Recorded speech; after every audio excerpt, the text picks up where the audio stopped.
Oh no, yes. They're the sum of your learned experiences. They are meaningless. They're just yours. There's 8.2 billion people on the planet Earth. And how many have been here before? And you're real important, aren't you? And those experiences you had, man, the 1 in a billion, 800 trillion experiences are happening at the same time you had one. But yours is really important, isn't it? God, I can't believe you're letting me talk to you like this. Can I keep you here for the rest of your life and just keep talking to you? Is it not the truth?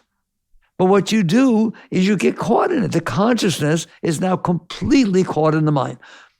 You can't be comfortable sitting in the beauty of the sunlight because you're busy looking at the darkness. You're busy looking at the mess that's in there. And it just stimulates it. You don't even need something outside to stimulate your stuff.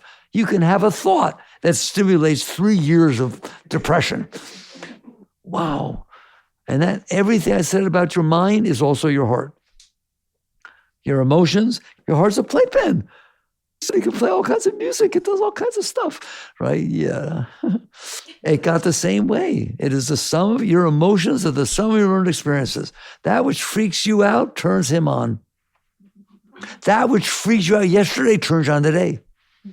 All you have to do is have another experience, right or wrong.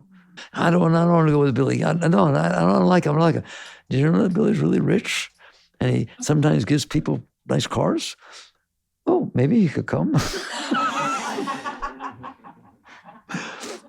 Or, I think more of this, no, I'm not comfortable around him. Do you know that he told me the other day that his philosophy about life and about politics is exactly the same as yours?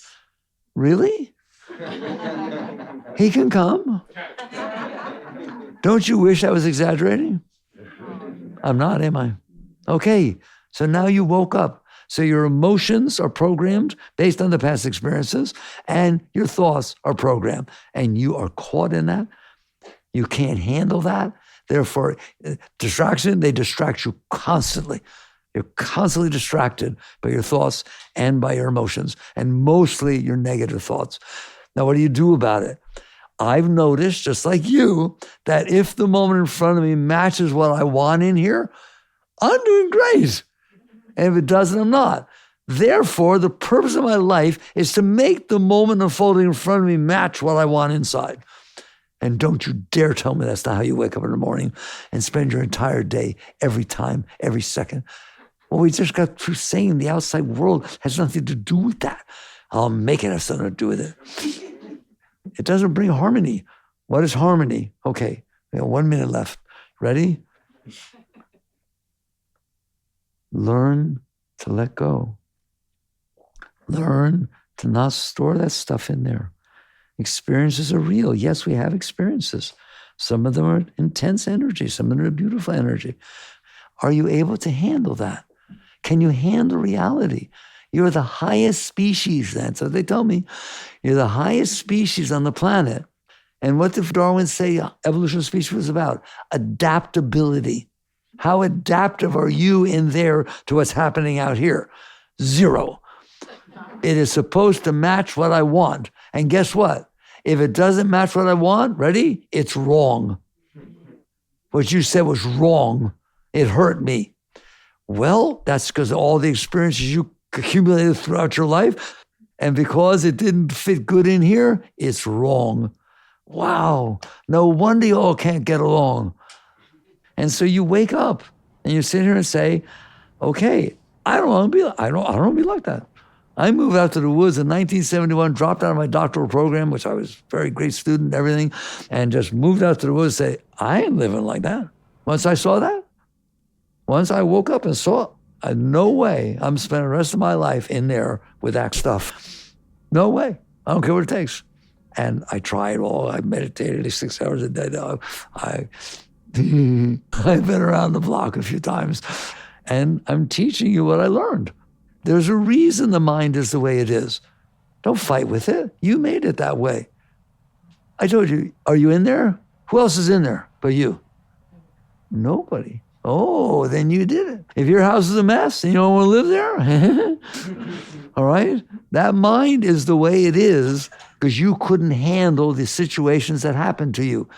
Either you got all involved in them, you ran off, or you got all scared by them. So you now have fear and desire based upon that stuff. What do? Crash course on spiritual growth. There are moments that are happening to you right now. You'll walk out here right now. It's hot out, it might rain. Oh, I wanted to go skiing.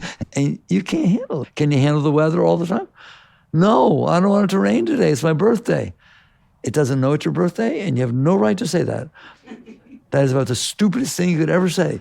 But can you get upset because it's cloudy before your birthday? Well, then maybe you have some work to do. And maybe it's on yourself instead of everybody else. And maybe that's the cloud. All that stuff we just talked about, those are the clouds that are blocking the sun. It's still there shining, but you built this veil around yourself. It's made out of those garbage things that you stored over the course of your life. You can't see through that veil, can you? Well, you can see through it. What you see is the veil. When you look outside, you see yourself. Ever say, I can't believe she did. I would never have done that. Well, she had a different life than you. What kind of meaningful statement is that? I would have never done that. Well, okay, very good. If you had a slightly different experience in your life, you would have done that. Judge not that you shall not be judged. The whole thing is the spiritual teachings. You hear me? The Bible said, judge not that you shall not be judged. Third Zen Patriarch, to end the burdensome practice of judging. Why do you judge? How much basis do you judge? Me? I guarantee you, judge anybody or anything, you're judging it based upon what I just talked to you about. I'm so proud of you. You sat through listening to what's going on in there. And it's not so impressive, is it? So you basically wake up someday and you say, I got some work to do, and it's on me, not on everybody else. I should be able to handle the weather. I should be able to handle the driver in front of me. I should be able to handle that somebody said something, that they were in a bad mood and they said something not nice. Can you handle it? A friend of yours, a really bad mood, and she's really being mean, and she said something mean. Can you handle it? Of course you can. Just handle it. Let it go. Can you handle that your husband or wife come home after work, that really bad day? You're wanting to have this beautiful evening, and they come storming in, slam the door of the bedroom. Can you handle it? Can you handle reality?